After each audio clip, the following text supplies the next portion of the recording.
afa. Ia o mai lo malo ia whaia lo finangalo i le lalo langi e pe ono whaia le langi. O le olinga leo mātou loto e ala langa i ate oe. Aleluia. Vala au i lo suafa manu malo le atua le tamā le atua le alo. Ma le atua oe le anganga pa ia. Ia le li. La ei oe le vi inga. Awa e te afio i le vi inga i te la ei le vi inga i te pale le vi inga. Fo ia te oe le wha manu ma le wha anetanga mau mātou loto wha mau la lalo. Tau tino lava i o mātou muto i mātou o tangata whale tonu ma le anga sala. Pita ila uta ita inga ta mā. E sili sili ese lava oe. E maualunga e le ma whaatusa lia. Lea mātou te whape atu ai ma le nganga wha maulalo anga sala lau au auna. Waula wara tangata anga sala au te whaafitai ta mā ono le toto le ta mai mā moe. O te whaatonga ai ma le nganga wha maulalo. Anga lei mai upenga ta whailangi o i mātou o tangata whale tonu. Wala au ia ele manuia o lau fio tafe atu, tafe ane, tafe ifu. Mātou whaasoa fo il nei tae au i au whaamneanga i umea umai i lovi inga. Ia ono o Yesu. Mātou talo le nei tae au ta mā ono le anga i mai fo i o le whainga malanga le ainga mai pangopango po Amerika Samoa anga i mai le motu ia upolu il nei yaso. Talo le tape nanga o mea uma ia iai le anga le sau le mea o iai lau whanau le mana o lou toto. O lunga o lato uta avale o anga ia nei le wafu. Haleluia ta talo le ia iai le manuia o lau fio. Se maa nao, se maa tui, se maa whaalawe a au ia matua soli le alofi o lato o wae. Ma le mana o la mata uta talo le ia i toto ta maimo e sau wina le ala. Fatasi mai la tu fai malanga mai le vasa le afiafi anane anga le lei la wafio mato wala auta itai oilo mato to mafa nuia sio mato to mafa amuli I tono Amerika Samoa anga le atu a bishop atimatavai elia ia ile manuia o la wafio ma le pa ia la wafio lo mato to ma fuanga o le nei to tu haleluia e pe ono mato iai o mai atu whaamanuia o lato loto mo mato tau wheturi ma ave le afi o le nganga pa ia. Ia whai I mātou ma tangata ave le afi o le nganga pa ia. Ia whai I mātou ma mea manongi. Le na namu oi ke riso, na namu ai I mātou iso se mea mātou te he. Whaamanuia mai fo I lau fio, staimi fo I le ia tā pena to e taliu atu mo Samoa.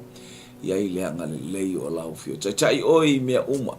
Fo ile vi inga I ate oe lau. Upule nei tae hao, mātou te mo mia oe, mātou te mo mia oe. Tu mau mai lau wha au unga. Haleluia. Tu mau wha tau wa ai ate I mātou. Ai sili ma mau alunga. Haleluia. Pea le vi inga e tu ina atu I lau fio o Yesu. Amene. Ia vi ele tu al nei vaenga ole. Tai au. Haleluia mana. Ia solo ofu sole. Mule atu le ngang whaftai whaltua ia Sarah, Bretta. Ia mo nei ofu sole te ia tu mai sian tama nei tai au sole. Pasta va ai ofu ia o sole utanga tu sole. Haleluia. Levanta maa lilia li ina ofu le mapu o ta ofu. Aya ale mana na ia o ofu mafana la ia. Ofu ale sole. Sarah whaftai tele lava. Haleluia, whapanu atu le atu el whalatua. Le angana lei ma fuafuanga por kalame uma ia vi ia le li whatotomu meu ngau ina. Vi ia le atua i el whamoe po le aso ata e au toa tali watu tato whamoe anga I Samoa. Vi ia le li praise God. Ile anga le lei sili ese o tato uta mama le tato utapa. Au. Haleluia o eilunga o penga te whailangi whatalfa o sole wa kumua ni le meita ngatali. Anga le anga alofa talofa lo tua fine mai pamsten no. Haleluia. Ia mataulia o le aile o pamsten no o le aio pama. Mataulia o le aile na momoa taunu wane aile nuu na feinu aile nuu. Uwa ai atu ai o fōlinga wa lava alo wingoa o te inu ai ma fia ai ma vi ia le atua whaafatai tua fine whatalawatu le angelu tau po le whaatonu o le nei polo kalame Global Kingdom ia malo le soifua ia vi ia le atua au se unga fo le mafutanga ma le uso au auna vi ia le li praise God hallelujah ia vi ia le atua ia ile anga le leifo i o le atua ia i stay fo i vala ai anga le atua i mea umalama fo i atu i le atua le vi inga le whaamanu ma le whaanetanga tiute ma whaiva tau ave malo le tau mali atoa i mea le lei ma mea silisili le soifua ofo i natu au wale au nanga i so staffa au le whaapito manu i atasi o whea le mea ua vala au lia ai vihi ia le atua ia awani o tato o whaapito whaapena ale mahato ua e kalesia mautio e whaia hallelujah ale vala awina hallelujah ele o se vala awina na o se mea stasi po se au ainga o le vala awina e ao o na whaasara lau atu ile sa tauro Iesu e ieilu mea te atu ia e lua la au o le alu ilungo ma le alu ilalo ia ma le la au na e kolosi au tawhape ia o le tala ina atu le na o le tala le lei hallelujah i lea vasa ma lea vasa i sa e sifo so se a inga lotu hallelujah i tatou o le a inga e tas ese i tūtino o le tino lima matua ese le ngā luenga lima tusi lima tamatama lima tu mama ia o vaenga ese o lo tino ese a e tasi le tino a le mana onga ia ngā lulue wha tasi le tino ke riso e vi ia ese foi tatou Paul Kalame ese el Paul Kalame isi a uso hallelujah fa Sofia ele nganga pa ia o lato loto e fia ma oli ia ma una ile tua ia tele se vi inga o le tua i mea uma tatou te faia ia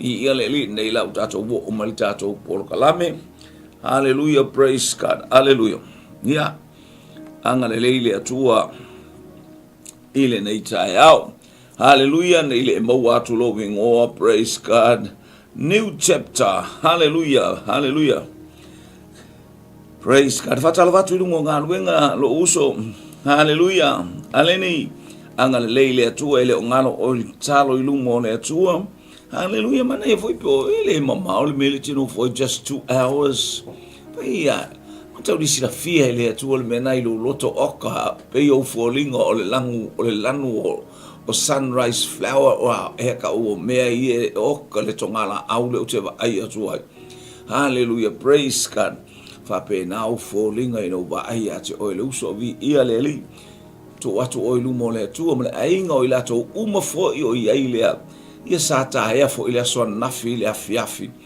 hallelujah ina o fesili le au na le atua o le ase mana onga e fa mai ki asi e le se tama le ainga le mana ia i o le fe au na batu le afia na le ato e amata to le tato Paul Kalame nei le tai au nei pe au mo fa tai ni ta fe lo pe hallelujah pule yata tuputala talofa le ainga talofa le so au ona hallelujah pule yata la wolenas ele lopo la wo sai o nu le sama lai ulu te malo ai te vanga ma vai oi vai fale lo so hallelujah ia fatalo fatul nei taiao hallelujah praise God ia fi afe mai for new chapter nei au holy ia afe mai praise God hallelujah vi ia le atua ia le ngale leo le atua ia le atua praise God hallelujah Jimmy Brown William oka le ngol tangata so le au le lei Brown William se pia o no winga au le lei hallelujah te lo fatele ato mo o lo uso ya west time yo te la to tai au I Samoa ya ang le wa tata fao bi ia le li fai tata la ta uso ulale na fai to ulale bi ia le li tamo le la umua se ke le fia ka ua se sigo ke fia ka ua tamo le la umua ele o Wellington te le io o ya New Zealand tata wa tale o Wellington le fai so ta passport o me uma saini loa ia tamo la umua uma upu usulo le pese suliveta uma upu. Ua uma upu. Ia ai talofa. Ai talofa ile angelu tau sunga le fatonu ia so ia le umane tau te tau ma ia ape ona ufa ia tu ele o Wellington. Hallelujah tele yo o New Zealand. Roberta pele masina le tina tatalo. Oh wow. Male ainga Manurewa talofa lava. Good morning for time mo fa talofa. Hallelujah. Hallelujah. Praise God. Yele ngalele yo le tu yele pa yele tu nei taiao anga yatu tato polo kalame ole fata lo fale mosio tato ainga manuti le ina I fa manuyanga ale nganga pa ia lo loto ile nei taiao fata lo watwo ia tia Maria tia le ao hallelujah ale praise God mala mole ola light of life vi ialeli ia mole ina ole sa malia ke riso ile nei taiao Faftai ngalue, faftai tua fine, te whaingoina tina uma arise and shine. Tu lai mai, malama. Amene, ele ngata ina tu lai, ia pupula le malama, pe ole tala al tuspaya. Arise and shine, vi ia le li. Faftai au tu talo sanga, faftai talo, malo tau Mali atoa, ia atua le vi inga, whaamanuia le atua ia te utomo to whaiva alo filima. Ana tongia, hallelujah, le tau sala o le moli o le ama mai Amerika Samoa.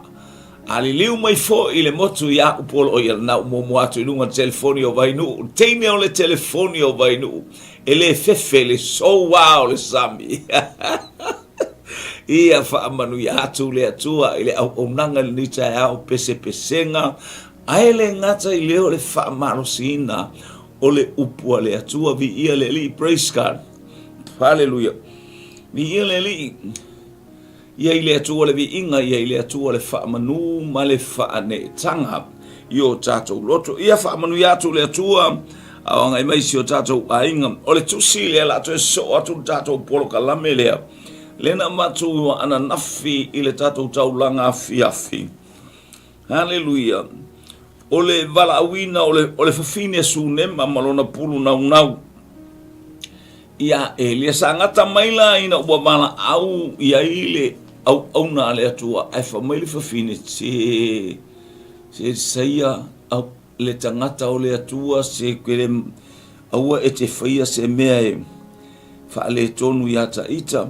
Io hallelujah praise God una faya tulea o le lata usanga e te sapaia 𝚟𝚒𝚢𝚡 ia le sa I fa pena le winga ole au e fa mai le fafine le tangata ole atu wae au e te fa ole mai ia lau au na fine ole taimi watato usava vali ile toe tu hallelujah o mea fou ma le tafe mai o whaamanuianga le atua. Hallelujah, tātou te sāpari o whaamanuianga le atua I lunga. So se ainga whaitaulanga. So se ainga whaitaulanga from their heart. Mai le loto. Whalongo le tala le fine. Tātā pena se mea. Ki mai singa e ali. Tātā pena se mea. E nofo I tangata o le atu. Mana ia tā whaia se moenga. Whai se potu tu oi se moenga. Ia tu oi fo I se ao hallelujah. Ina ia iai whaamanuianga le atua whaisana lau. Whaisona nofoa. Ioi e nofo I tangata. Na whatau nuu fo ia le tama. Aisea le pulu nau atu o le tina. Hallelujah I mea uoka. Wara le ole ale winga o ia mea o le ata o le toi tu mai o ke riso I la ngona ma mafofonga tali le tangata o le to whaitaulanga I le atua I ala ese ni ia le ua tatou wa ai atu hallelujah ye ui an tautala atu hallelujah ai na te le o whaamautuina. Hallelujah. Praise God. Wa o mai whaamanuianga le atua pe o le tala Yesu i asa kaio. O le aso nei wa o mai whaamanuianga le atua ina ua e talia Yesu i lo fale. Whaamawalalo e sau i lalo ta o i lo fale talisua ma oe ua iai whaamanuianga le atua i lo ainga. Oka. Ole toi tu manu malo ke riso yo tato loto. So many blessings that flows. Hallelujah. And come to you. Hallelujah. Anga ima iate oe. Praise God. Fia fiai oe malo ainga lau whanau oka. Inui whaamanuianga le atua. Hallelujah. Tuutuulima Le Afi. O le afi o le anganga pai. Hallelujah. Ona tō lea o le whawhine. Ua whanau mai ai lana tamatane i lea tausanga. E whatatau i le tau o le olanga sa whai atu ai Elisaia i a te ia. Mea fou. E ola le tangata i mea fou. Pa mai poto Solomona le aise mea fou i lalo le la. O le mea tupu e to e tupu fo. O le mea na whai e to e whai fo. A whai o le lei tō a inga, aile o le lei luma o lea tua, e koe misa fo. E koe whi ai ngā i fo. Aisea, ele o i aile whaamai ma waa, mau papa, mau sali. E ala i ai Yesu keriso e le lei a inga. A whai ar tō tala noanga te i au, i a whaftai o ak whiakisi, fusi, pate le i whapeanes tangata ta mā whaftai le koe misa foi. Koke koe pisa foi. A whai sa whai whapena sa upor kamatanga toi wa ai le si lum, toi wa atu le si lua wa yaso, pe te lua le toi misa foi mal tō wa ingala. E toi back to normal ako, I mean, e back, hallelujah, i mea tuai. The old things. But we need new things happen. Hallelujah. In our lives. Hallelujah. If my paulo ile ekalesia I koronito a o sewa I a keriso. Woo! Ole tangata fowi. Woo! Ole tangata fowia. Fauta wa mavae mea tuai. Fafowina mea uma. Lea inga lele. Ua tō le whawhine aisea. Whaamanuianga le atua. Mea fōwi le ainga. Wa leba na nonofo le ainga. Tele e mau oa le urunga alii. Hallelujah. E songa le tamau le ainga o le tina oka. E whaatontonu folau. Ale mea le tātou te iloa. Unolona ba aina te iloa o le tangata o le atua. Tangata lea. Nā te vai e tangata le mwhia mo mia sef sosoani, ma mao le hala e sawai. Wale mata alo alfi. E le mata a oto tonu o lona loto. E tala noa I le ataimi ma le ataimi. E iai le atua o Israelu ia te ia I taimi uma. A o le nganga na o le atua. Ua tō le whawhine. Se ta whasolo atu le so atu ngor ta polo kalam. Ua matua le tama. Ona o lea ile tasi aso walu atu ai o ia ilona tama iena 𝚟𝚑𝚙𝚎𝚘 o iai o fai atu ai ilona tama lo ulu ona fai mai lea o ia ile tasi taule ele anate avea o ia ilona tina Selemana ia a e no fo le tamalo le o pisi tamalo ia na fea umaranga ai tu ulana matafa yo ta un vale si vai nga le ia tatou tama awe te pupu ia unga luenga fai mai Yesu ia mareta wa e pupu ia unga luenga ma o me fai awa ele lo la o festa priority e ka un fai ma ai le atali e fai atu le atali I waki ngalo ulu papa ele o fai esta ngata le o fai ngalo venga ai alu papa fai ilea I le tangata sau e abe le tama i le whale. Papa, Papa, o le tala nā tamaititi. Tamā wati ngālo uhu. O lau taimi lea. Si I lolo watali I mata moe o I ati nā pe a whai vai lo whatu. Ta oto e no whane ato o I lunga ua au. Ia so ia I o sta mā e whea ngai matiu te mawhaiva o le ainga. Ia o le ta mā a o le tina. O lana mata whai o I lea o le vainga tamo. Ia le wawe. Le wanu. Hallelujah. A o le tangi lea a le tamaititi fia I loa tua I lona ta mā. Ia. Postang ato o pupu I fe au. Ia pe mana o I lona atali fato a maua se atali. Aya o le kau wha uma le. Kau wha uma pusa apu ia o le kau wha kumua kua ia. Ia pusa kiwi ia o le kau I o le alu wale mafofo I tupe a nei te ua le fitau ma le oka a. Ma ai lau whanau o lau tofi mai le atua. O le whanau o le tofi mai le atua. Pei o olive I le lau aia le toa e whape nā la aia tau le ai wha manu yanga. O le ata o le olive o le ata o tatou whanau. O le olive e tuina maua mai le o le suau. O le ata o se suau u. Pai mai I ate oe. Ona o lau tofi mai le atua. Pai wa tatou whanau. Hallelujah. Le ua bato tamaititi. Whaipu e luas furu. Ona amele e ia. Ua avatu wai ilona tina. Ona si ile e ia. Iona vai. O ina tu tonu o le la. Ona oti ai lea oia. Soli. Ua oti le tamaititi. Tatou tilo le ata o le toi tu. Manu malo e ala I le suafa o Iesu Keriso. Ia pe le ata le fatusa I ai a.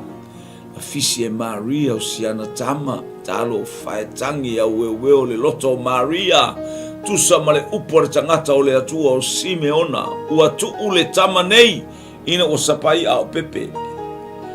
E pa uai ma toe tutu ai tangata e to tele o Israel. Fai maile o le tuspa ia na teu le fafine lea upo le toi ina I lona loto. Hello. Praise God. Na teu le fafine upo a Simeona I lona loto. Fa bena al tina lea. Ni ia le se tau tilo o tilo tamaititi. E sapai atua ai oti. Ua tuu le tamanei e pau matoe tu ai tangata e tōtele. O le tangata o le whaolotanga. E loa ai le oti o lo loto ma le toe tū manu malo e pe on tātou whaamnatuina. Ile amatanga o le neiva I aso sala unga ina ile upua le atua. I lea falesama. Biga le li. Ia ile anga le lei o le to. O le ata o le to e tu manu malo Keriso. Hallelujah. Se mana yo se ainga ai el to e tu I o langa o tangata. Ata I ainga to wo o e masanje. Oh, praise God. Tatou te fasoa. A tatou watu le mea tatou te watu efta ia I mawhita mawhaingata. Ai langa wa uma. Hallelujah. Ona vali oile toto le tamai maa moe. Hallelujah. Wa uma to e fatula ia mai Keriso na ye woti. O lona baptisonga fa mai ei Paulo I a Roma. Hallelujah. O le maliu o Keriso o le ata o lona baptisonga I le oti. A to e fatula I mai. To e fatu le tatou te vai e fai le baptisonga Ioane tu I lalo le vai. Ai to e fatu o le ata la le baptisonga Ioane Salamo. A le ata le baptisonga le fai ke le o tu una mai. Ai fa mai o lo muli mai le papatiso I ate o tou le nganga pa ia ma le afi. Hallelujah. Ia leli. Tu lalo ma to e fatu ina. Hallelujah. O le ata o le toi soifua mai o Keriso. O le au mainga. Hallelujah. O malo I o tou a ao ma o tatou lima. O le au mainga o Keriso I malo. o le toi tuo keriso, o le taunu unga o mea uma. O le whamoe mo i le langi ma le ola e whamau, o le toi tu manu malo Yesu keriso mai le oti. Wa manu malo keriso. Haleluya, vi ia le atua. Wa pupula mata o le au satu kaio. Wa pupula mata o le tasi vaenga o le au pa ia, ale au santerini, o le vaenga o iuta ia. Wa na o le fipisa i fai mai a tango i lau se leni lea, a fai atu, fai maista ngata po feo ia Yesu fai, na o mai o na so i le po, o mai o na so o i le po, nga o i atu. Watoe nga oi fo i la ea. Watoe nga oi fo i ea. Ale safi sili fai maletala e mautu ile au satu kwa yo ele ais e toe tu. Haleluya. O mea uma sai le tu la fono o le tu la fono. Fa mai Yesu o tele i sau e tatala. Aena o sau e fusi mau. Bo mantua le sono la unga ile no o papa i puleia. Papa i puleia o man sautala no e to e vala e ko e kalo se longo e ko e vala a e ko e la unga lo fiu. Mul foanga a ta ule mul foanga susungu vai via susungu male kalesia susungu farsa. Haleluya. O e tau falongo mai. A ta ule mua le foanga e ke whaauka i lau kala. Awa e whaalonga la e whaalonga i le matau tia o le atua. Tāla ulongo i tae au. Pea ma le masina talu na whaile lotu. Awa umana o maua le asto na i le fono tanga le nu usawhai wa sau waile sa o le ainga le mau te nofo. O le sa o foile o le nu. O tele i wha moe la i se sa o se ainga ma sa o se nu. Fio mai whau mui, fiu. Ua maua i le tala le nu, le fono tanga le nu, tapuni le lotu. A whai e to e whai e mūl foanga. Taimia e to e whai mūl foanga. Tala ne sau, whiat whau mui. Mena no fai atua ia oilo ainga i tufu i opa unofo i tufu i opa. Tau te lelo lotu. O ke lelo ku ia au kou. Aina i loa uel tou tai. Wau stangata la atwelo wa ia ua matala i. Haleluya. E masani le le tou tai. Ale u fai tou tai. O i tufu i opa lai ai le faife au e ngoi a fiu. Sau tau te o tau fai auna ma o e fai lotu. O no fai atu i ate o wa e sa uni e fai le lotu. Fau mui o te le au ngata e fai le mea wa e au maia pe a fai waf. Ta umail tai o au tau fai au. Mai wa ta pena mea ufiu ele eise me fatu pa wa leo la umaina mfai mea umar au lungo mes fai au wa ese fai au sa ia. Ia lei. After I mui la ta vi ele praise God. Hallelujah talo fatito. Tuli. Vi ele praise God. O family atu le tu mo emle ainga vi ele tua. Eni tavete talofa Timothy apumika vi ele le tayao le ngole. Le ngole le apostolo la ititi por fai fi aula ititi na tofi e Paulo. Hallelujah. Vi ian le tu no va tu le o ele ya fa mui wale le a fai wa e ta pena fa mui le wo fa ya tu ate oe la ta o fai lotu kokonu makai ngomai e wa umana a le wa sau fo mui ma le tala i wa tore masina o anu le lotu tale longo faile ma fola le upu le atua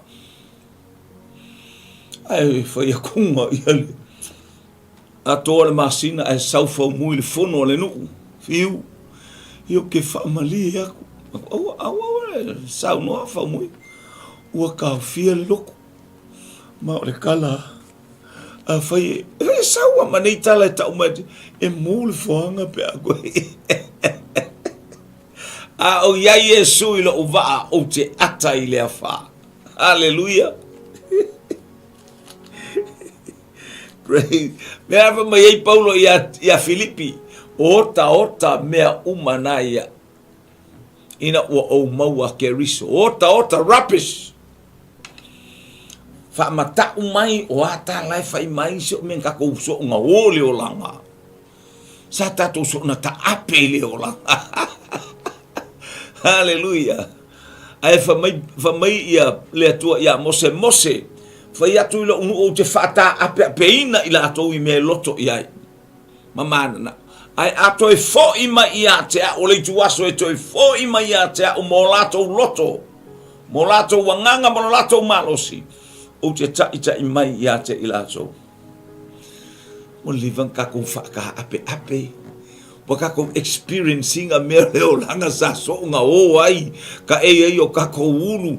Hallelujah. Whaalava i o kako bakua pe asasa kako o kako makua le ulapa bale. Whau mui. Walelei. Wow. Na o sau e tusa malau upu. Hallelujah. Na ofisili ia te oina o mo mia po fea o ia ilo loto. Pe mai talan tus pa ia tato whalongonga le tala le atua ia mose fai ile nu.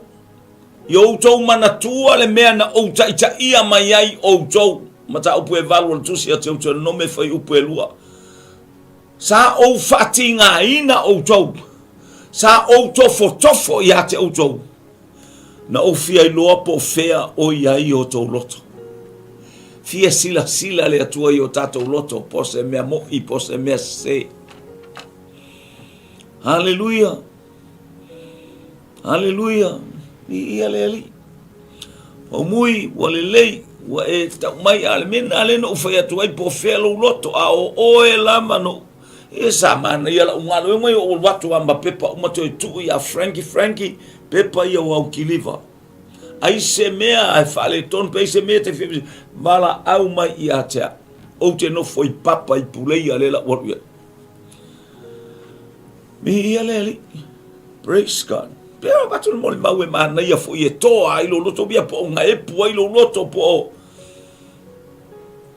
o le sa na salen fai na file pe le na fila sto na le fai ai le ale wo o le sa ma te sa vale mai fisi mama o le mea fa sa nga i tonu ale le fale sa uno foi ma le fale o le fai fi au ma le mauto le ngā wenga hallelujah ista ngata na fa lave fai fi au ia matou sa mo wa o to la to ni alu la a sa mo e fa pena o le o e la unga le upo le tua au o fai kengi ma kai o le ngu e tau ma fai au mai e se akensi a tatou ia i tato ngā luenga. Ia via le atua, ia le se mea e pole fa mai Paulo, hallelujah, o ia mea na fai le malama.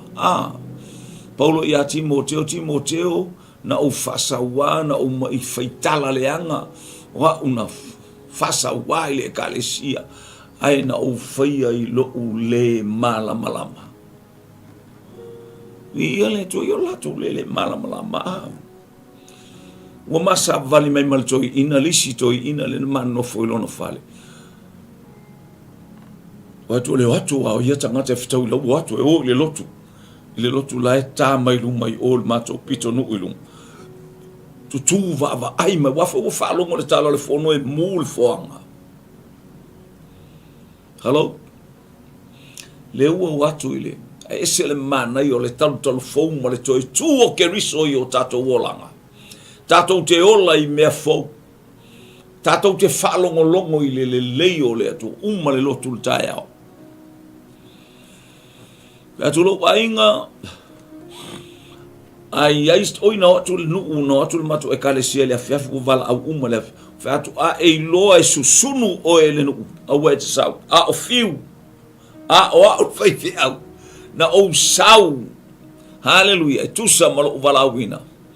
Ia lena watu ai fau mui ma. O le vala awina mai le atu. Ka fo tatou te le lolo tu tatou te le ia tou fa potonga. A se vala aulia u te whaftai le atua. Ona u vala au mai le atua ia te. Ia la uo o mai. Ia le la a e loa te a whaina i malau hainga malau whanau. Stay home. No foi le fale. A o au. O lo wala a wina le o papa i taimine. O te sau i le lotu e la unga le upua le atua. Uma lotu le tae au. Te lopo halu le tala a. E la fai ale lo. Le afi tale ono. O ua salua le la aua ele si a ukua le ngare pawai ngare korua ku falava, koru ku falava, koru ku. Haleluya lo wainga tolu tu falava. Haleluya. Ia le o pla unga mai kai ka bekila ko pese. Tale o telefon wala tu ia ki taram. Ni ia le linga ngakopo mai si au kale e ke pe fo fa kolkolo. E ke sumu pe e pole ala ko inga ke ai ke pe fo fa kolkolo pe ele mu ala na ko foi. Ai misi lo la ka ololo. Haleluya. Si fatolo tolo. Le waka. Oia me vale si vale kalesia. Pati mai pe wa pesenga nga makai. Io pati mai pe a e fi ole pati ya. Oso ka pre oso. Mai le oso antelela screen le o ke oso. Se va tra ya tu ole oso. Io siva. Uapo ne batalo le ono le amatai le lotu uapo a ua aile ita avale ia wa luma tonu wale a wala ta avale le ole wala le malo ayo oka le meo le tangata o papa a toa le wo mai o papa a toa vai ai fainga le atua o le tu la fono le na fa tu e susunu lele wo mai a toa ai papa ele lo ai hale e papa fainga le atua se I fa alongo I le upua le atua le po le papa amene ia le oso mai pe a e ia le faino to yo so taimi ne va oso ia vai le algo siva vai le siva takata sole yo al mato e kalesia umale I ele to tele o wa mato e kalesia le fato a mata mato e tau a fau le kalesia malo tava ai ku sole al one el ta vale passia nele ta vale oka e kau fe kuri ku ela lafi ata atunga I fa fine mata miti wala u pae mai luma ole sipi le pito le wala mata u la suo mo meu ala mai fo ia le pe ma walunga le wala no fo mai fa fine ia ta fa lungo tu isanga to pisa vai le ma fo fa io pe le lila pe ula le lila fa tala nei hallo o le lila pe ula fe aula yo ata yo se aka wa umane ia ona la uma lo le upole tua papa o tele sau e tatala fa pe o tele sau ina yo to femisa tele sau so malosi tele sau so poto tele sau so loa tele sau so wanga no na o sau e taita I mai ye o va mamao le maula le a lua le efeso mata upesuto fai upesuto o le toto fo yo Yesu Keriso o e na va mamao wo fa vala talata ina o le toto le o Yesu Keriso fo wai mea uma mata ngofi ai mea uma so le ka va kwango ngofo kangaka saku ku wango ngofo I lalo faftai le atua le loto faftai le atua ngofo I lalo wala se pisa wale pisa kele isa we fa pe avel ne me meta to te misa ai pe tato te fe vai ai pe tato te si ai se tau o le tas no o le toto fo io Yesu Keriso fa vala talata ina ye na va mau Haleluia. Wa au mai le toto lea o le tamai mamoe o Yesu Keriso. Tau tala Paulo ia Efeso e whainga tātu langa na iei Paulo ia Efeso. Ioi, kala ngō aku sole. Ma le ano anoa i o manuianga na tatala mai e le anganga pa ia le napo. Mai atu ngō watu alu watu solo. Alu watu al solo le aiman tangata e au noa ma se foanga o mu. Au noa ma se foanga o mu o istanga tala ta ape o mu me o whankar singi. Lai wane mana atu na iloa le tae au. Na o tu eita maiti e tae maini popo i talatu le farisale. O le matou fale faala va ale fale matou. Ai o tu o mai mo meo whankpa o pensingi o whankar singi. Ia va ai na ma lepe i lano na pala lasi i lalo nei mea umaile a. Mo mia le pa i atu o le anganga o le toe tū manu malo. Sa o mai male ita, sa o mai male polonga, sa o mai male whaamisa, sa o mai male taua aya ua tafe atu. Haleluia. Le malo si anga o le toe tū e toe whaaf o wina i langona. O toe fo i manu, o toe fo i atu ai moe afi u tonu farsa. Fatua tau e o te lea, o te moe i. Se mela u moe i. Ya na fo te loa o te le la unga se pela u te le whaingi pela u ke le sau fua mangame o pela u e whaingi la unga mangia o fuale o te loa vevela le tau e ala nei na whaisa o pela u e pea o la tu ina i o tau e ka le sia nei New Zealand nei o te manao ina i a tato i e whaatasi tau whape o le pe mimika aia au ta ita da tato li loa vevela o me sa whaie ele au pa ia yasola no mai manai to ina waive malulu tau I fafo ale wo mai tak mai tato vevela ia le fa pela fa pe o fatu ele anga o le mea ia ta ola e fa tai ta mota baba ai o ta tango fo ita fa tai ta ile haleluia ni ia le li ele mo se anga ngai so of pe te sau fa pe o le fo o le pe la o le foi fiao so le make size fa kasi a ko inga le Kele mo ele la unga se ofu ele la unga se fusiua o oe haleluia o le nai ele upua le atua mama vai atu ke riso o le upuola aya fa mel tu si mo mua le lua le kolonito alonta upue etolu haleluia praise God haleluia bi ia le toto e mai fo tau fa tu ni stusi wa tusi o te vato o tau wala o tusi o tau wala mato tusi papa a ano o tau loto a ele ole a ele le matusi e ale tusi e fasioti a ale anganga e fa ola tau tala tusi e tau tala tu la fono e ale tusi e fasioti so se mea e ke solia le kula fongo e tusi pare ma ai lo ulu e uma ka ai o ma wa nule na le ma ai le tau sis I mea le fto atau nei tau ai I mea malolo se alangu lima ma alea hello so se taimi a fa mai Paulo e ale tusi e fasioti mea uma e ke baba e kula fongo haleluia tele mau ai se ami o tonu li tula fono haleluia tasi ale tula fono pa ia ale atua vai I ai tus pa ia ato male tusi ato fa mai Yesu ia e alofa I lo atua malo wanganga ato malo malosi ato haleluia ni ia le alofa I le lua te atua ai vai ai le tusi tu la fono mo mo tau tu la fono e lima tu la fono e fa o oe male atua alofa I lo atua malo lo to fo all from your heart. Love your God.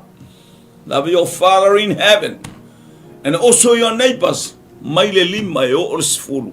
O le tula fono na I le vao tangata. Male atua. Male tangata. Vawa uma oe. Ma oe malo uso. Ma oe malo tua fine. Ma oe malo ti akono. Mala ua o male faife au na. O le alofa. Amene. Tau tala ingana a tangata atoa ma angelu le aise alofa. Apa me mea ta alili me pa o vale. launga, tato fa malosi, ai o ane, pe o mele fai el fine le leo kele al mea, e leo kele al pa o, haleluia, e leo tele ale, la mai o le nganga pa ia I tonu le ainga lea. Mi ia le li, tatu tu e fo I tato mtau, haleluia. Praise God, praise God.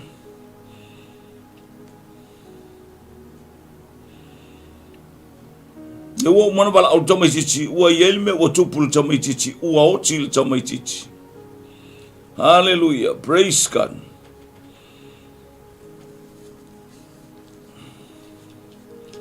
Hallelujah. Losu tasi onalua eleo le fafine, ua fata oto ia te ia ilunga le moenga, o le tangata o le atua.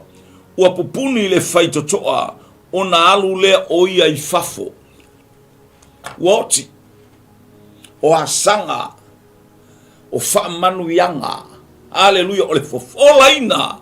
O le tai au manino ma le tai au totoa. O tai au le lofo o le. O le tai au le toetu. Ile ainga lea. Eva ai ma faufaunga malangona al fine. O le tangata e toetu weleo. Ele tineia, never fail, never give up. Ele popole, hallelujah. Le angor tangata o le atuana maya tamaitichi lea. O le tangata o le atuana ya ofo maya. E moni o le atuana tangata o le atua leana ya au maya I totono le ainga le whaamtalanga. Ele o popole le fufine.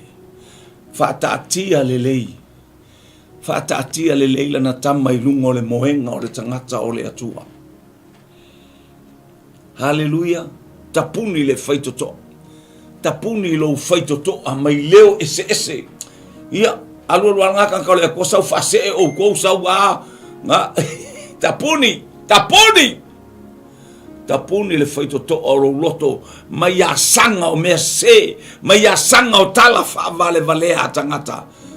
Hallelujah. Aya taulai focus to what the Spirit of living God speaks to you.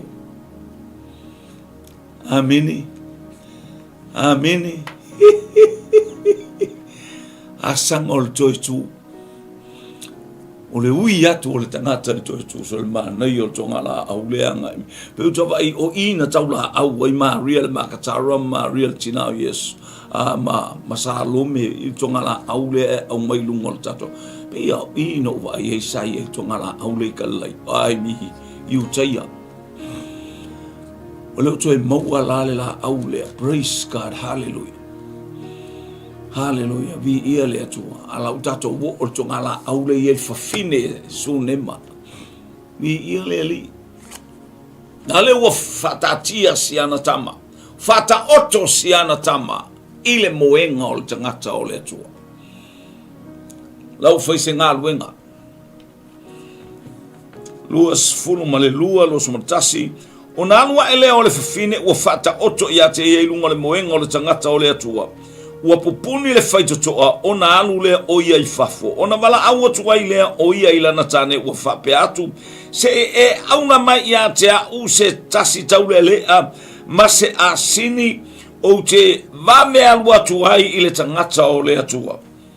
Hallelujah. I lo uto e sawai e whaalongo le koa. Ua e whaalongo le koa. Anga o oe, anga o au. Awai se wakali. Hioi. Ki nganga e alu e na ole vai na la. E whaalongo le tala le fafine. Le ai tama. Ele ana o tatu. Ke ko whainga ngā luenga. Ele sa wali mai o vai. Sa wali mai ke vai le kamare. O lea malea. Tai ao. O le la oso, o le toe tu o Yesu Keriso. Mangaia I o la awia I tu atu. Pei o le susulu mai. Hallelujah. O le la o le aso fo. A new day. Hallelujah. Full of blessing from heaven. Le ai o le ata o le loto e le popole vale. Le ai se loi mata e malingi. Haleluia, e moni le upo Yesu, haleluia, e moni le upo Yesu le tusia falinga, e le to iai se loi mata e malingi. Ai eva i lau fau malu i le manuia o le atua, i ia le alii. Praise God, lele ua. Sawa se tamatama. E awa matonga luenga. Sawa ele ai ma se whape whanati. Ele ai se me taua toi o stangata o iai se popole. Ai se au le atalii ma le afine o le atua. Ele ai se popole i lona loto. Ta pena le le ai se au. O le tae au fau, le tae au manino, le tae au le alofa, o le atua le tae au. O toi tu manu malo ke riso i o tatou loto. Hallelujah. A fai lea mo oe. Fai lea mo au. Wa vai la au na e pepes e tai au. O mea umai fai mana vai vatu ai le vi inga o le atua. Se vai fuala au iei kua. Fa longo le mamalu o le atua. Tau fai mahatala mai le vi inga o le atua. Ma pepes e le tai au fau le tai au le toi tu. Amene. Amen. Praise God. Si fa o peta fa lo po fe alu e mala asini. Si ja fa lo po fe alu e mala asini. Hallelujah. Ona vala au watu ai lea o ia ilana tane o fa pe se e au na mai ya te au se tastau le a mase asini o te vave atu ai ile tangata o le atua i lo to e sawa. Hallelujah. Ese to afima ni fo te mala fo ele ave ele fine se tala e popole ai. Se tala e atu vale ai au fea ngai matiu te mafaiva mangaluenga. O le tupu lo le oti bo o ki ganka e vili lo Samoa. E va lo mai mo klo. Ola me kangai ola la popole mai Samoa. Vili aku fo isa vili mai Samoa ya ke o ko ngi usila ko ke mamao ko ke aku sio ka ko wa ko wa life atale mai ai ainga ma. Hallelujah o le to te nga pati tiu te mafaiva awa. Hallelujah si fa manu yanga foi mo Samoa le wala. Ola me ke kai ola me ke kangi ai. La me ke kangi ai le ka kala mai. Uoki ka makar ka mai uoki. Mai fa longa fa fine le. Se isa was ale woti tamai titi. Le ai se va woki kama. No. Aua e te whialua ma ave leoti lo ile ala. Aua te whialua ma fe avea i mea oti. I lau sa malinga i sa e si sifo ma tu matonga so se mea ke alwai. Okang i mea oki ngai kau ave kongol farsa. E ke kau avea i lau nganuenga kau ave va e kongo ko fai mai fusuanga.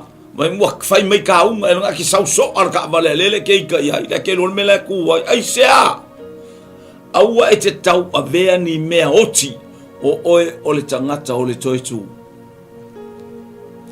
o oe o le tangata e tafe mai vai e tele Ioane le mata upo e fitu fai upo e tolus ulmal balu mal tolus ulmal fitu a fai tau te whaatua mai i atea pai mai tusi e tafe mai vai tele i to tonu ia te au tau. O loo tala noa anga i le anganga pa ia mana whaamanu yanga. Oi o le tangata to e tu o loo soi fua i le anganga pa ia. Hallelujah. O le toi tua Yesu na momoli mai ai mo i tātou le anganga pa ia. Fai mai Yesu i ona soo ai le imaliu. O te awina mai i ate o tau le fesoa soani. Ioane sumal falon fai upo e luas fu male ono male luas sumal fitu. O lo manu ia foi o te avatu ia te auto. E le pei on avatu e tangata. Ta wina atu le nganga pa io le so soan. Na ta umai e Yesu a ele fio i le lang. Hallelujah. Le wa tatou sapi ai le wa longo malia la ta fa longo i le nganga pa ia i le taimi ma le tu aso Ia leli. ele leile atua. Praise God. Ia le atua. Le aingo le whātua atua. Praise God. Pino whātua ate oina walu ngala lole e kale siano uiai nai papa.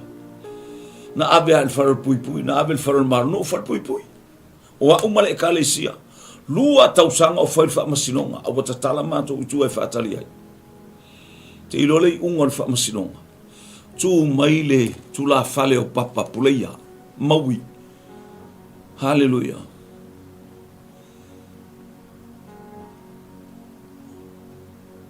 Tu la I mai fiu. Taita iole. Le kai ia maku ale mo bor fai via ala ko vai via au fo mui io il fasolongo fo mui o watu ele e kalesi tam o marbaku solo makfa poko io ai tu mai le tu la fale mai papa pulei mo fio ngal fam sino ia ko le mi maui e tatalo atu male nganga fa maulalo fin ngal mali o toe fa pa fala le mata upole no o ave chua wa mai a fo I pol kalame sa so ala upule no umale ma le fi anga wa sil fa mui manu boao talinga ya moisi si ia ma manu ya sauli songa wa mai a ona o toe mo mia toe ave tu al mato tangi male sa mo fai kali ele io ele to ia ila se me to te au mai ai kongu I wale o to te o tala I tu uma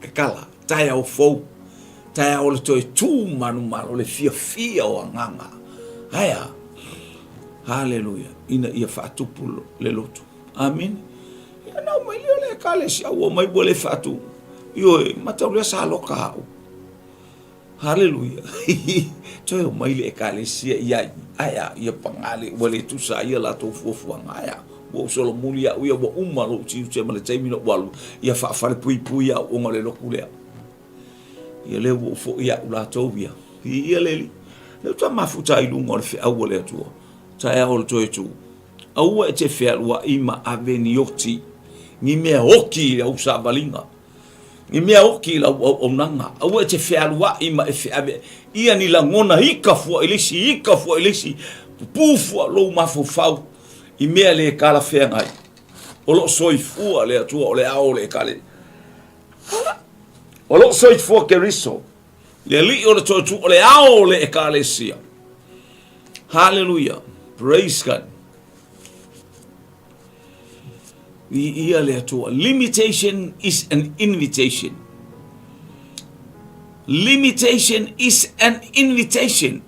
o le me ngata I lo malosi vala aulia le mamalu o le nganga pa ia ifa umat pel tal le fini le ia hallelujah so ti lo tul temi o ia le ke pole la kwale cars full la ko ia tanga le chapter ya hallelujah praise God lua su tolu ona fai mai lea o ia o le ale mea et fai mai lea o ia o le ale mea e te aluai ia te ia I le aso nei ele o le masina fato ama aia le nei ele o le sapati foi a ua tali mai le fufini o e whalongola ia ile hallelujah ele tau o mainga le au waenga ia o sapati masina fato ama ia o mea ale whalongolongo ele kai popole e fafinga hallelujah tu ilunga le fine soli pala ilalo hallelujah ai mana o baba ya tu falong ole ilo tamalo o sapati mal a ua tali atu o ia ele a faina ona fa no fo ale e ia o lana asini ne fa no fo ale asini o fa yatu ilana au ona ina fa tele va vea ona au ane I fa tele ngese ona fa atamoe ona fa momoe ona o ona fa momoe ona o se ilonga o te Whaiatu ia te oe. Ona alu ai lea oia. Wa o atu ile tangata o lea tua ile maunga o karamelu. Wa iloa mama o foi o ia ile tangata o lea tua. Ona whaiane lea o ia ia kiasi lana au ona. Whaauta ile nata maita i maisu nema. Alu sofa, alu kasi whangua. Whakopikope. Mavele alu ole asingi a. Ka mo ele asingi se longa au se o whaiaku pe a sao kele. Mave ole alu malo no se fia feilu ha i tangata o lea tua. Fia mafuta il tangata o lea tua. Oh, tātou te mo mia o maile mawhana whana o lea nganga pa ia.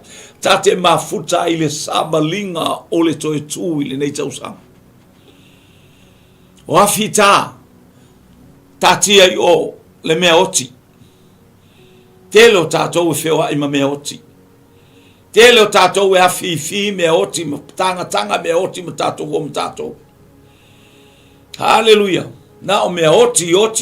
A ofu ina e tautala, na o tautala i le oti. Ai sea, le te alunga ave mea oti. Whaau au tawa wa ai tāpolkalam. Ai alfine sunema. O le ata o le ekalesia. O le ata o le ekalesia ta pena. Hallelujah. Ona o le toe tū manu malo ke riso i to tonu o le ainga. Nelele ua tafe mai whaamanu yang. E tafe mai vai e tele i to tonu ia te oe. Lava le ono sai. Lava le whaapale pale. Lava le va ai mamaho. Hallelujah. Hallelujah. Ona whaiane i lea. Se mea e whai mo ia. Ona tali mai i lea o kiasi. Not that one. Praise God. Hallelujah. Ina momo e ia oe. Lelo whai a kiasi momo e whaalongo. Se ta whaalongo le whtai inga le au auna. Hallelujah. Ina momo e ia oe whaftai ai. Ia te ia. Whai atu iai. Ia manuia oe. E manuia e lautane. Manuia e lautama. Ona tali mai lea oia. Ua manuia lava. Oka.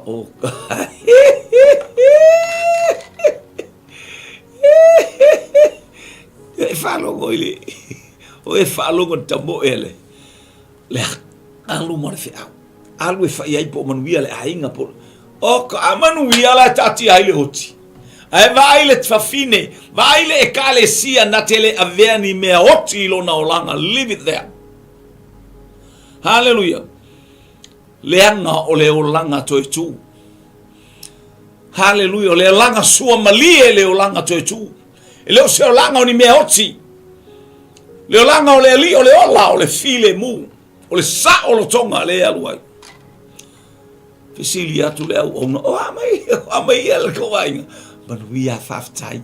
Au amai le o amai skoinga. Ele feia na talu venga. Ai amai kama.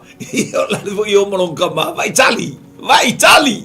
Ala kakia woki. Already died. Already dead. Hallelujah. Falo markani. O le hale tali o le toe tu. Tangata e soi fua ile nganga o le toe tu o Yesu Keriso. Le ali o le ola. Ele le ile atua. A wote fe avia iani mea oti. Hallelujah. Tele o tangata le fio i mea otua. E misi e kalesia o oe le kalesia le atua. O oe le atali ima le. Aina o misa mea na fe avia i tonu o lau mafau fau ma lau loto. Veise mea na ai ua ele mea ai ele ainga la. Ele o ave se alo ai ui na ua le maisa o pa mu. Ina o le maisa o fai ai fe. Ue fai el tala tamalo salai. Oh, e o la le ai fe. E o la fo i le ai fai manga i o le koi inga nga. Hallelujah. To ina na sa mato mafuta sala i tala inga. Ia la to manongi mai la to sa hili na puor sa. To manongi mal fai ai fe ai le o vatu o lon to fine. Ai le vatu se fai ai fe e lon to fine mai. Te i wa umale le o le pua. E o la le ai fe e o la foi le ai fe. O ke ia. Hallelujah. Da lo ilil puor sa. O manu ya to wainga alem o mai lo wainga le chao po le alo no foi lungo le oti po ia le oti na e tonu se o tato wainga e whaamawhanawhana le atua ia te oe, ai maise oe tangata te ilo le atua, e tafe eile manuia ilo au ainga atoa, o lo popole vale, o lo misi alofa, e sa o yeile alofa, ma le misi o le tangata, aia, o oe o le tangata e te so loia loi mata, aia e ala, i lau whaatinonga, ona o oe o le tangata, o lo e ata, o le soifua manu malo keriso. Hallelujah. Joy fai tau nai fai upu ia joy I praise God brother fai pulea. Hallelujah. Wa o mai o ia il tangata o le atua I le maunga. O na uule e ia I ona vai. Ta ofi vai a ua whaalata ane kiasi o le atu lei ese ia te ia. Ia vai o me ia sa fai le au so o le akai o le au so o ia o mai wala au mai paki mai o. Yesu e le alo le atua alofa mai a te au tangata ang sala. Hallelujah. Yesu so sai kwa. Le ma fau. Ai wa tili fa mo tus wa tili ai na bala au. Fa benga umala kwa male. Ele o Saul le fafine a waita wo fafine vai o Yesu o vai o Elisaia. Ai le o nga vai pe fa kalo fa le ya ke. Amene fa pe al mon mole au na le hanga. Fa beal mol au na le falo mo tato te lo fo ile ata lo tato wanga ia tu italo ba benga na faia Elisaia le ta o il pala luor ka ngakale. Hallelujah, praise God. Au faia tu tangata ia lea au fa lata ane kiasi o le atu lei ese ia te ia au faia tu le tangata o le tu ina tu upe ia te ia au wa uati nga lona loto a uana na ele ali ile mea ia te au ele I faalia mai ia te au. Hallelujah. Ele I faalia mai ele atua ia ile au na le atua o Elisaia. Hallelujah. Na le Paule le mea tato iai le aso ma le taua fiafi ma le tato savalinga I ata ma le matango fie o le taia o fau o le toi tua Yesu. Hallelujah. Hallelujah. Wa mavai tinga. Aya ele fa ailoa ia te oe ni tinga. Ena ole oli. Awa watau lau o lau fa moe. Ole toi tu Yesu geriso o lo manu malole. O lo manu malole. O lo ta manu malole le langi male ola e fa baba. Hallelujah. Ona fai mai lea. Na o ole atu ea I se tamatane I lo wali. Na ole fai atu ea aua e te ole mai atea. Le wakale ya kala fingi ya ke fai akua ya ke ea mai se kama kiki. Hallelujah. Fata o e te ole mai. Se fa longo pe fa awu wina. Hallelujah. Ona fai atu wai lea o ia ya kiasi. Ina fusia lo surunga titi. Ya e amel lo to o ilo lima ma ia e aluatu a o lofta ya I maseisi au ane I e ofo alofa ia te ia a lofa mai foi se tasi ia te oe aua e te toe tali atu ile aua e te toe tali atu iai ma ia e fae e lo to o I mata o le tama ona fai mai ia I lea o le tina o le tama o lo soi fua le ali wa e ola foi oe o te le tea ese ia te oe ona tu la ile o ia ua muli ia te ia mai la le wala ku kiasi e iloa le lei le fafinge le pi o kiasi langa lenka woso mai kau po ia woso mai kuli ia ikua fa mai le tala le fine le tangata o le atua o te le muli kan o te muli pe ia oe tate o ma oe ia le lisa te valong mai ia manino le foi pule nei ia ilo au ngani al tanga ale fine pole kalesia le atua. Hallelujah. Ona vala au atu wai lea o le ilana tane wo fa pese e au mai se sorry Ona faya tua ile o ya kiasi ina fusia lo sulunga titi e ave lo toto lo yele pule ai lang o kiasi ele se pule ya keia nga o me pa a mena o mumeo au ono la stiel au nga mio fale kon ma ia e ave atu a o lofta ia i masetasi o fatonu mo ia na fai mo lofta mo le ata le anu makiasi au wa ete to etari atu ia ma ia e fa e lo toto o mata o le tama ona fai ai mai ai lea o le tina o le tama o lo soi fua le li wa e ola fo o tele te ese ia te o le manga onga al fafine le o tangata o le atu o le tangata o le atu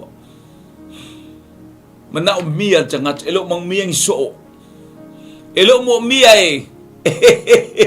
e pati mai oni so fai mai ya rese alikuwa akfala vela men mataya le alo tabitai yesu wele nasareta le alo tabitai alo fama yatia elo mo mia la mo mia le leo le matai le la mo mia le leo le ola la mo mia le leo le fama longa le leo le toitu ni ia le li praise God ona fai mai ai lea o le tina o le tama o lo so nga to sultasi ua mo atu kiasi ate ila to ua fae el toto i mata o le tama a le ai se leo ua le la ngona foi ona foi mai ai lea o ia fafta ia te ua fai mai foi o ia u fapea mai ele i ala le tama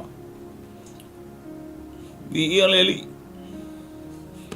ole ana fa ele ma faina e fa la po le o le au ngal fai au le ki a kongo le o po le fai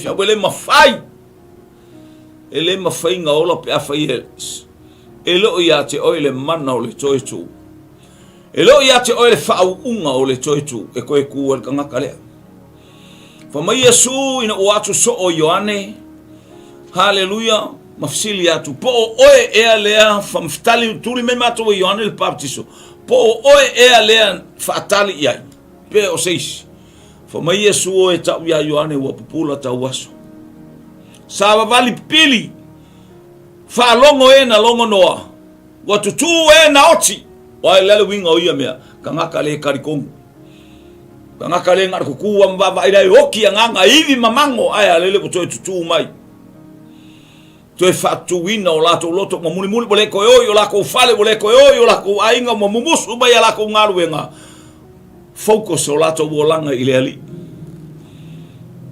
ia le tua se tu lo mai ta por kala me amor hallelujah praise God o vala aule o kiasi o fa pe atu le kai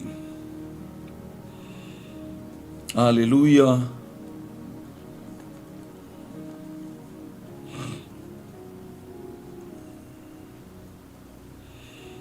Ya lea. Wa ulu watu o ia, wa pupuni le fai totoa elisaia lea, wa itotonu ila ua, ona tatalo ai lea o ia, ile li. Ona alua e lea o ia, wa fao ilunga o le tama. Wa faatatau i ona mata, maona lima, iona lima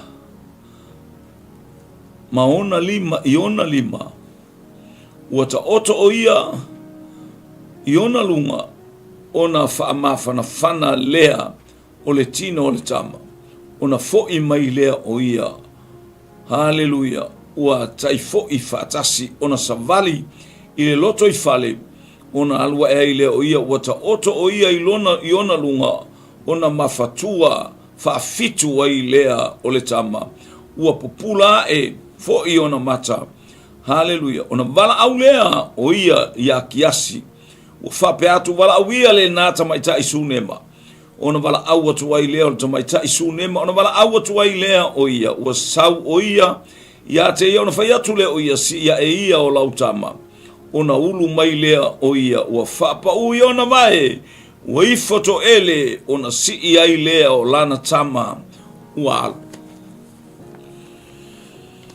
Ia leli. Hallelujah. O le tai au fau, o le tai au manino, o le tai au totoa, o le tai au le malamalama, o le toi tu o Iesu Keriso, ia te oi, ia te au. Fatu wina ai oe ma o le tangata saoti falenga, au a fatu la. Ma toi au mai le olo le tamaititi. Au lo tu la i pea le fatu atua ma tu mau i totonu o le neitina, o le ekalesia, ele aise pona, ele aise ila, ele aise maanuminumi. O lana au nganinga, o le atua ele mana o sifaifi au ele mana o si au auna ele mana, na o tu sao a olona mana onga ile langi. E ala ile maftanga ma le tangata o le atua. Wa sapai lana tama. Wa fo ilo na loto o whaamanu ile atua.